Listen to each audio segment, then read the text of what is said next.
Hello artists. I'm going to talk about painting miniatures specifically today. Don't use a rattle can. That stuff is toxic, and if the wind blows back on you, then you'll be breathing that stuff.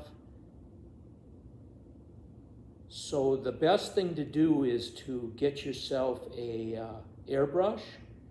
I got a set from Amazon with 3 airbrushes and a compressor and a whole bunch of stuff and a ton of instructions, and then there's videos online how to do it, and a lot of people that create content have put videos online too, where I got a whole bunch of great tips, so I'll talk about those today.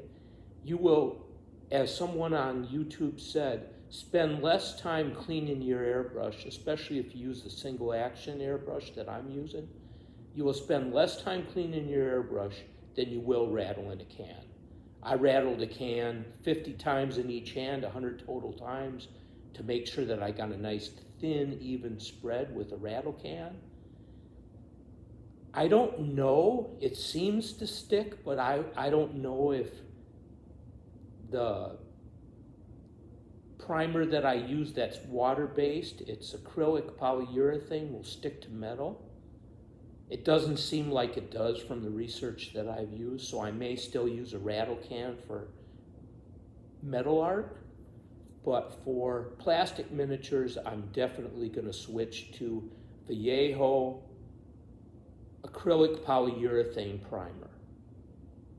And it's very thin, so it allows you to get a super thin coat, which is what you want when you're painting a miniature, so you don't obscure any details that the artist who created the mold for the miniature has worked so hard to create. So definitely do that. I like to use a triple prime. I like to prime it black and then prime it some intermediate color depending on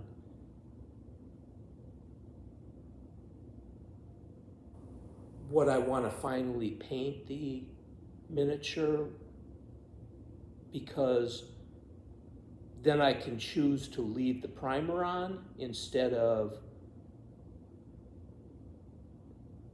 putting a base coat. If I like the way it looks with the primer, I will do that.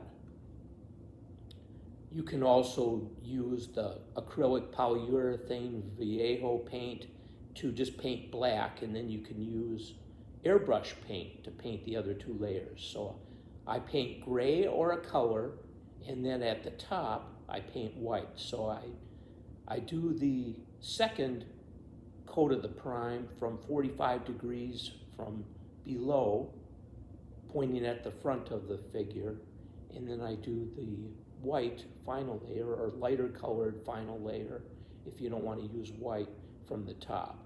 So it shows how light naturally hits things. So you can see I'm white here, I'm gray here, and I'm black here. That's because, so white here, gray here, black here. That's the way that light naturally hits things.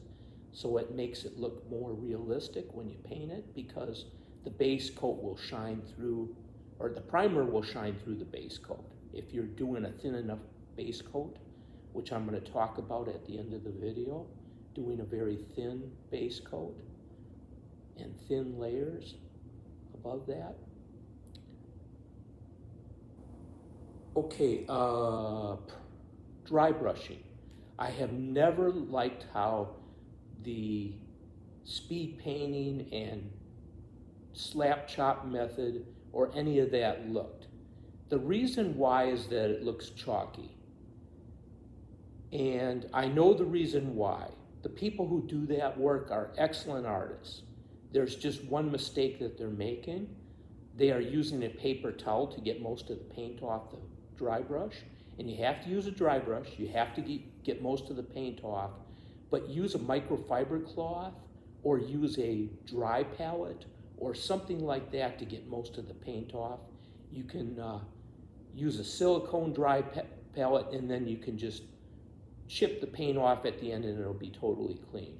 But use something like that instead of a paper towel. The reason being that the paper towel gives off little shards of glass and little pieces of paper that makes your artwork look really bad.